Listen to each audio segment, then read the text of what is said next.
금융위원장님께 질의드리겠습니다. 지난 7월에 미국에서 스테이블 코인에 관한 규제틀을 담은 진여수법이 통과된 거 알고 계시죠? 네.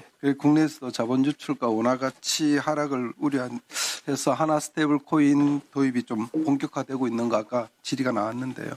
위원장 생각하실 때 이 하나 스테이블 코인이 국내랑 국외에서 수요가 충분하다고 생각하십니까? 있다고는 생각하십니까? 그거는 좀 더 봐야 되는데 아까 말씀드린 대로 어디에서 결국은 수요가 있을 거냐. 가상자산 거래냐, 지급결제냐, 송금이냐. 수요는 조금 있다고 보시는 거죠. 그죠? 근데 저는 이렇게 봅니다. 달러 스테이블 코인이 주목을 받는 것은 시장 선점이나 제도가 먼저 있었던 게 아니고요. 위원장이 잘 아다시피 암호화폐 거래를 할 때 처음에 필요해서 스테이블 코인이 들어온 거 아니겠습니까? 그러다가 나중에 결국 해외 송금도 들어오고 또 자국화폐 가치가 떨어지는 뭐 나이지리나 아르헨티나, 튀르키예에서 나온 거 아니겠어요? 그래서 근데 우리나라 이제 하나 스테이블 코인의 수요가 그러면 어떠냐? 저는 원화의 국제 통용성이 제한되기 때문에 국외 수요도 그렇게 마찬가지일 거라고 저는 보고 있어요. 아까 우리 존경하는 유동수 의원님께서 질의를 주셨는데 2022년 기준을 보면요. 국가별 결제 통화 비중과 외환 상품 거래 비중을 보니까 원화는 국제 결제 통화로서 한 0.1% 정도 차지하고 있고 외환 상품 거래 비중도 1.9% 정도 차지하고 있거든요. 또 해외 금융기관에서 우리 원화 예금은 거의 취급하지 않는 거 알고 계시지 않습니까? 그래서 기축 통화인 유로화에 대한 스테이블 코인도 1% 정도밖에 안 되는 거 알고 계시죠? 그럼 이제 국내 수요는 충분하냐 이제 이렇게 봐야 되는데 우리나라는 신용카드 보급률이 위원장이 아시다 세계 1위입니다. 그리고 간편 결제 시스템이 굉장히 잘 돼 있는 나라 아니겠습니까? 그리고 은행 간 실시간 이체도 2, 3초면 다 되는 거고 카카오페이나 토스 같은 간편 송금 서비스 잘 돼 있는 나라거든요.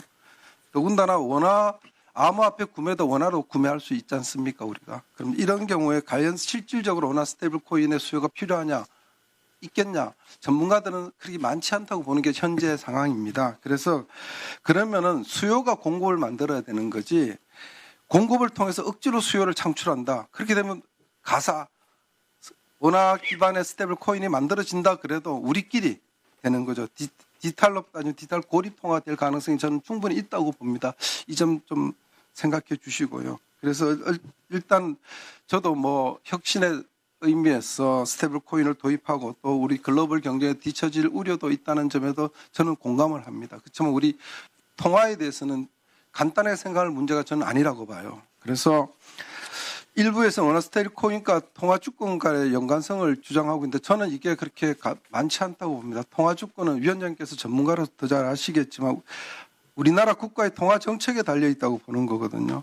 아무리 달러 패권이 강해도 스위스나 일본, 유럽처럼 안정적인 법정 화폐를 가진 나라를 달러가 다 대체하지 못하지 않겠습니까? 그럼 달러가 왜 이렇게 세계 기축 통화가 되냐면은 이게 스테이블 코인이 있어서가 아닌 겁니다. 베네수엘라 국민들이 달러를 선호하는 이유가 자기들이 스테이블 코인을 갖기 위해서 선호하는 게 아니고 자국 화폐 가치가 불안정하기 때문에 안전 가치를 갖고 있는 달러를 선호하는 거 아니겠습니까? 마찬가지로 통화 주권을 가지는 핵심은 스테이블 코인이 있냐 없냐에 좌우되는 게 아니고 우리 통화 정책이 신뢰가 있냐 없냐 또 거기에 기본 전쟁 경제 펀더멘털이 강하냐 안 하냐에 달려 있다고 봅니다. 동의하시죠? 그건 맞습니다. 네. 그래서 질의 좀 드리겠습니다. 그래서 아까 유동수 의원님께서 스테이블 코인에 대해서 도입됐을 때 우려에 대해서는 한국은행이 지적했던 여러 전문가들의 말씀을 드렸어요. 그래서 제가 거기 다시 짚지는 않겠습니다. 근데 다만 제가 좀 우려되는 몇 가지를 말씀을 올리겠습니다. 지금 우리 정부랑 여당이 추진한 스테이블 코인 제도화 논의는 발행에만 초점이 맞춰져 있다는 거. 이게 뭐냐면요. 먼저 스테이블 코인을 발행하려면 초기 설립 비용하고 연간 운영 비용이 필요한 거 아시죠? 그죠? 처음에 시스템을 구축해야 되고 그다음 발행 후에 유지 인건 관리비 뭐 보안 시스템 유통사 확보 비용까지 최소한 몇백억이 전 들어간다고 보고 있습니다. 만약에 금융위 내부에서 스테이블 코인을 도입했을 때 발행사들의 초기 이제 비용하고 연간 운용 비용을 산정해서 혹시 이렇게 시뮬레이션을 한 적이 있습니까? 아직까지 없으시죠? 네.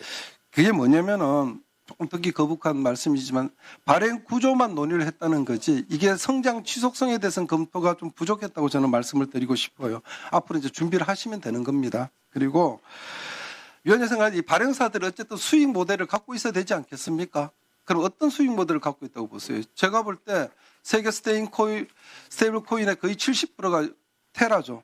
이 테라가 갖고 있는 게 미국 단기 채권입니다. 그래서 결국 수익 창출은 이자 초과 이자 수익 갖고 하는 거 아니겠어요? 근데 우리나라는 아시다시피 단기 채권에 대해서 그렇지 않게 발행하지 않지 않습니까? 그럼 우리가 결국 할 수 있는 건 RP나 뭐 그다음에 MF 또는 CMA 이걸 해서 할 건데 만약 평균 금리가 3%로 가정했을 때 연간 운용비용이 500이다. 그러면은 얼마를 파킹해야 됩니까? 1조 5천억을 파킹해야 됩니까? 준비 자산으로. 그렇게 되죠.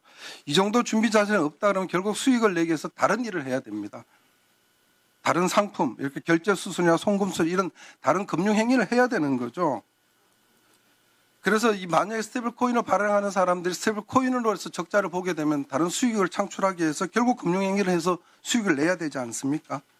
근데 이게 잘못되면 그 피해는 고스란히 투자자한테 가고 소비자한테 가는 거 인지하고 계시지 않겠습니까? 2분만 좀 더 쓰겠습니다, 위원장님. 그래서 현재 카카오하고 토스, 그 다음에 네이버하고 업비트가 결합해서 스테이블 코인에 뛰어들려고 한다는 이런 보도가 있었어요. 근데 위원장이 정말 잘 아시다시피 스테이블 코인은 화폐입니다. 상품 아니죠. 그렇습니다.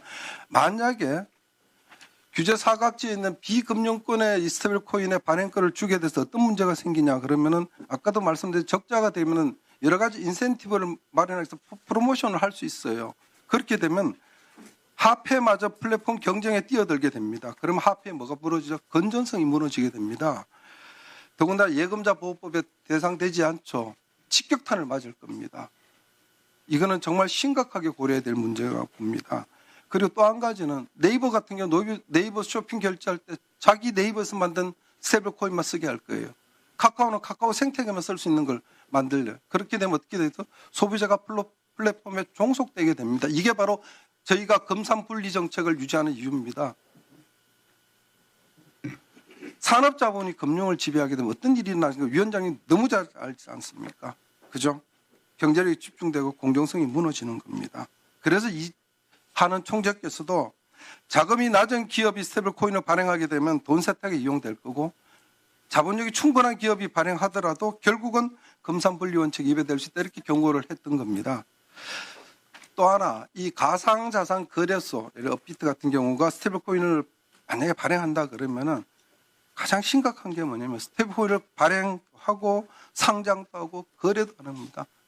이해 충돌이 일어날 수밖에 없는 구조입니다. 그래서 이 문제는 정말로 심각하게 고려해야 되고요. 그래서 제가 지금 위원장님 적답을 요구하는 거 아닙니다. 아직 종강까지 있으시고 또 충분히 검토를 해서 답을 주시면 제가 세 가지만 말씀드리겠습니다. 첫째, 스테이블 코인 규율 과정에서 아까 유동수 의원님 말씀드렸는데 은행권이 주도가 되고 은행권과 합쳐서 컨소시엄 형태로 되는 건 맞는데 은행권이 과반수가 넘어야 됩니다. 그리고 두 번째, 그래야 금산분리 원칙이 지켜지고 두 번째, 가상자산 거래소가 스테이블 코인을 자체 발행하는 원칙적으로 막아야 됩니다.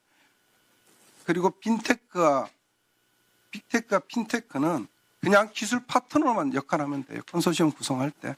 그래야 금산분리 원칙이 지켜집니다. 세 번째, 샌드박스 형식으로 일단 제한된 범위에서 한번 해보고 어떤 부작용이 있는지 검토한 다음에 신중하게 이건 해달라는 겁니다. 마지막으로 이자 문제가 있는데요. 이자 지금은 어떤 형태로도 막아야 됩니다. 지니어스법에도 이자 금지법이 금지가 되어 있거든요. 이걸 잘 판단하셔서 이 통화 정책은 한번 잘못되면은 종잡을 수 없습니다. 네, 질의 마치겠습니다. 자, 답변하실 거 있습니까, 위원님? 네네. 아주 좋은 말씀 해주셔서 감사드리고요. 제가 저희들이 아까 말씀드린 3대 원칙, 글로벌 정합성은 갖고 혁신의 기회는 그래도 보장을 하되 굉장히 안정적인 그런 방식으로 가야겠다는 말씀드리고 이자 지급 그 부분은 이제 원칙적으로 불허하는 것을 기본으로 하겠습니다. 네, 감사합니다. 네, 수고하셨습니다. 자, 그러면 그래서 우리 존경하는 김남근 의원이 정인 심